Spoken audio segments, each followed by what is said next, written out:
Boa noite a todos, senhores senadores, senhor senador Fernando Collor, presidente dessa comissão, senhora deputada Bruna Furlan, que muito nos honra com essa presença, senhoras e senhores.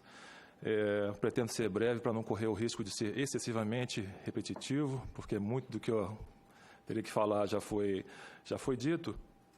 Então, embora também seja professor por ofício e vocação, me permitam adotar um viés mais de políticas públicas. E eu gostaria inicialmente de parabenizar o senador Fernando Collor pela iniciativa de revitalizar um debate que, infelizmente, tem sido colocado em segundo plano em nosso país, que é aquele referente aos rumos da política exterior e, particularmente, o rumo dos BRICS. A utilidade de exercícios como esse é tanto maior quanto mais esses debates possam se converter efetivamente em políticas públicas que vão trazer, de alguma forma, benefícios para a nossa sociedade. E eu digo que sem reflexões dessa natureza, nós simplesmente vamos ser incapazes de formular e implementar qualquer tipo de política pública que mobilize a integralidade da administração pública federal em função dos objetivos nacionais. Talvez essa falta de mais debates, de clareza, de reflexão, de autocrítica e talvez até mesmo de um planejamento integrado, ela se faz sentir em diversas áreas. E aqui é que nos interessa mais detidamente, mais especificamente, é sobre o processo decisório em política externa relativo à BRICS, que é ainda marcado por muita retórica, muita discussão ideológica e pouca ou nenhuma ênfase em resultados práticos. Então, como o professor Renato mencionou, o que é que nós queremos com os BRICS? Para que servem os BRICS? Quais são os resultados alcançados até agora com os BRICS? Bom, para responder essa pergunta, primeiramente nós precisamos colocar o BRICS em sua devida perspectiva. BRICS não é um processo de integração profunda. O BRICS não é um bloco comercial. Não é uma aliança em seu conceito tradicional que comporta uma dimensão militar. Não é uma organização internacional. O BRICS é uma plataforma ou, se quiserem, um mecanismo de cooperação. E justamente por ter essa natureza, ele não pode entregar mais do que tem para oferecer. Como já mencionado aqui, a 9ª cúpula dos BRICS, no início do mês agora na China, ela trouxe, sim, alguns avanços organizacionais bastante importantes em termos de, sobretudo, de cooperação econômica e financeira, mas também evidenciou grandes problemas estruturais relativos a essa associação. Historicamente, os países que compõem mais do que uma associação, um agrupamento, eles se pautaram por estratégias totalmente distintas de desenvolvimento. Possuem prioridades de política externa absolutamente divergentes.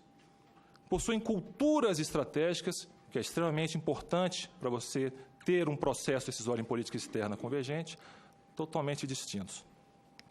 Possuem estilos de negociação, tradições, sistemas políticos, práticas políticas, sistemas sociais absolutamente diversos. Talvez até em função disso, as ações conjuntas, de uma forma muito prática, até hoje, raramente elas vão além da emissão de declaração de intenções, de encontros que são, de certa forma, coreografados, de iniciativas de espectro reduzido, de alcance reduzido. Bom, subjacente a isso, existe aí talvez a suspeita de que esse grupo de países potencialmente antagônicos entre si, talvez não estejam realmente dispostos a traduzir as suas capacidades econômicas e políticas individuais em influência geopolítica coletiva, ou que sejam capazes de fazer isso.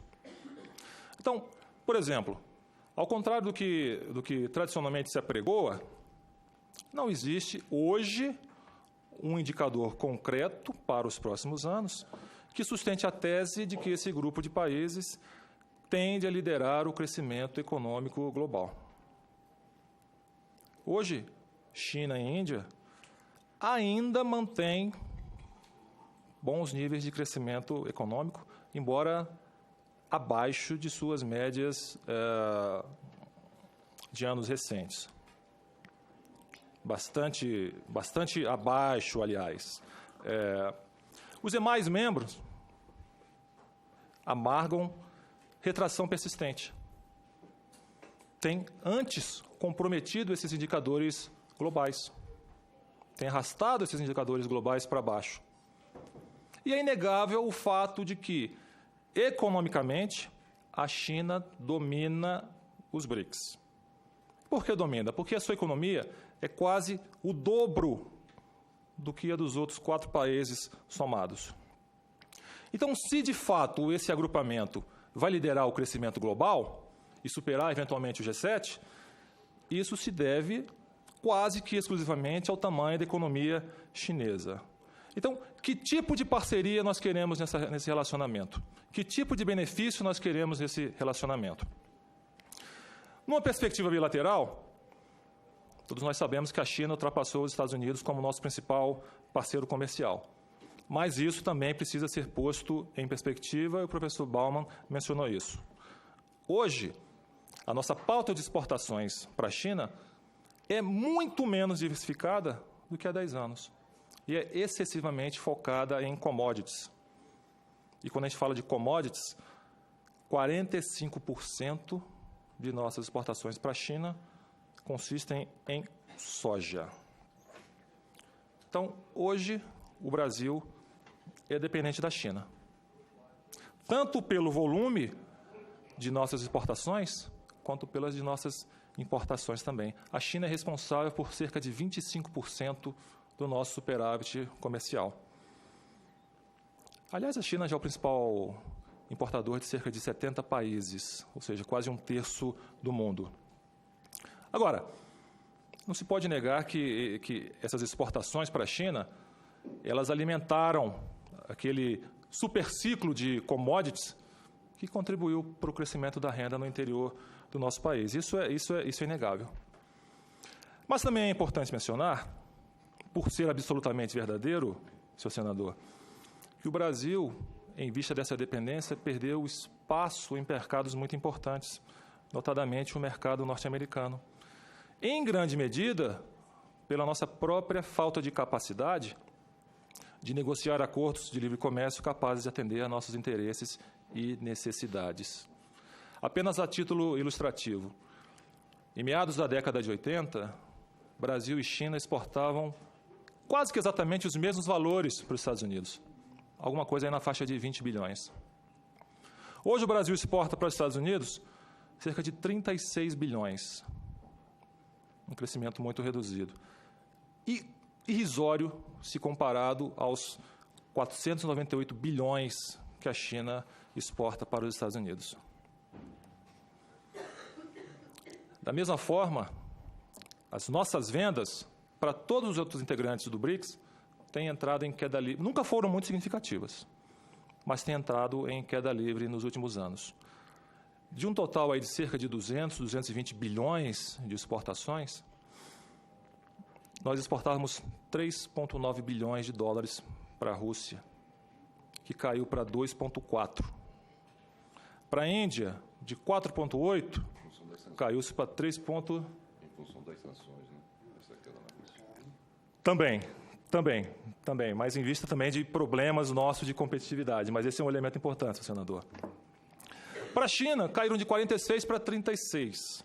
Para a África do Sul, caíram de 1,8 para 1,3.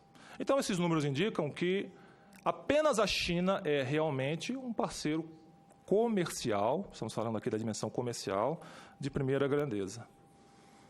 Mas, se a gente mencionar a dimensão de investimentos externos diretos, à luz do último censo de capitais realizado pelo Banco Central e que foi consolidado em 2015, o cenário não muda, porque de um estoque de 531 bilhões de dólares, Os países do BRICS respondem por apenas 2,82%. E desses 2,82%, a China é responsável por 2,29%. A Índia responde por 0,28%, a África do Sul por 0,2%, a Rússia por 0,05%.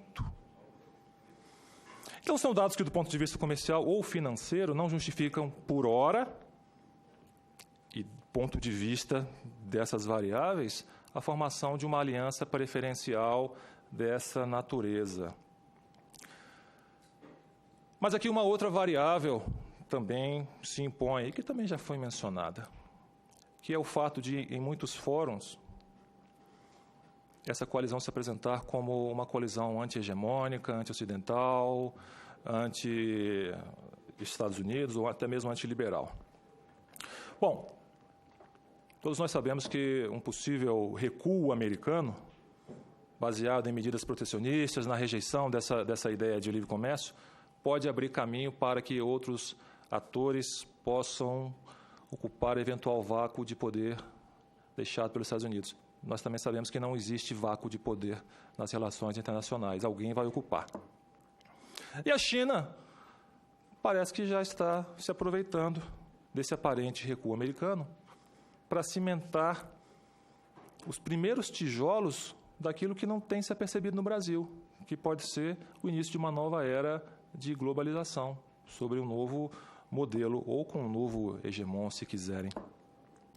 Já foi mencionada aqui a iniciativa One Belt, One Road, que comporta investimentos aí de cerca de $1 trilhão, que tem como objetivo aumentar o peso econômico, geopolítico, comercial da China, promovendo investimentos maciços em infraestrutura e estimular o crescimento econômico desse país ao longo daquela chamada Rota da Seda, mas que pode eventualmente alcançar, sim, aqui a América do Sul. Paralelamente, a Rússia busca aumentar a sua esfera de influência. Isso já é visível no espaço euroasiático, no Oriente Médio e aqui, na América Latina.